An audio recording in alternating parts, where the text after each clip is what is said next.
इद्दत निकाह केस में इमरान खान और बुशरा बीबी की बर्रियत होगी या सजा बरकरार रहेगी, फैसला आज दोपहर 3 बजे सुनाया जाएगा।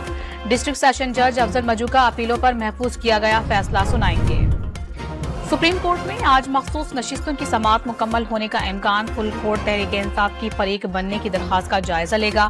फुल कोर्ट में अटॉर्नी जनरल का तहरीरी जवाब भी पेश होगा। वजीर आजम की एक बार फिर तहरीक इंसाफ को मुज़ाकरात की पेशकश। अगर बानी पीटीआई को मुश्किलात हैं तो बैठकर बात करें। शहबाज शरीफ का कौमी असम्बली में इजहार ख्याल।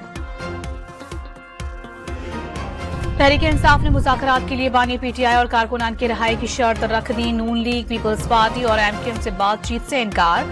डॉन न्यूज से गुफ्तगू में बैरिस्टर गौहर का कानून की बालादस्ती की तहरीक जारी रखने का ऐलान। इंसाफ फराहम करने वालों को खुद इंसाफ का तलबगार करार दे दिया।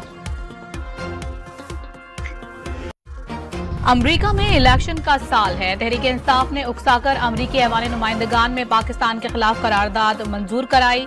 2020 के इंतखाबात में बाइडन मुंतखब हुआ तो ट्रंप ने मानने से इनकार किया। अमरीका पहले अपने इंतखाबात को शफाफ बनाए, फिर दूसरों पर इल्जाम लगाए। अमरीका को कोई हक हासिल नहीं कि पाकिस्तान के मामलात में दखल अंदाजी करे। ख्वाजा आसिफ की निजी टीवी से गुफ्तगू। जनूबी अफ्रीका पहली मरतबा T20 वर्ल्ड कप के फाइनल में पहुंच गया। सेमीफाइनल में अफगानिस्तान को बासानी 9 विकेटों से शिकस्त दे दी। अफगानिस्तान की टीम पहले खेलते हुए सिर्फ 56 रन पर ढेर हो गई।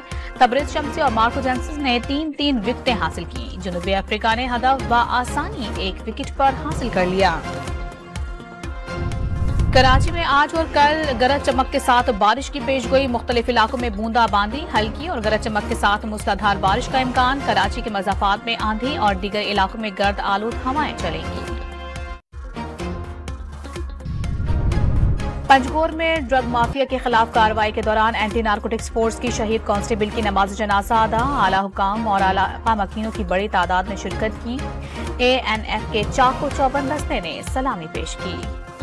लातीनी अमरीकी मुल्क बोलिविया में फौजी बगावत की कोशिश नाकाम। फौज ने सदारती महल और अहम मकामात पर कब्जा कर लिया था। बोलिविया सदर की आवाम से घरों से निकलने और आलमी हिमायत की अपील के बाद फौज वापस रवाना हो गई।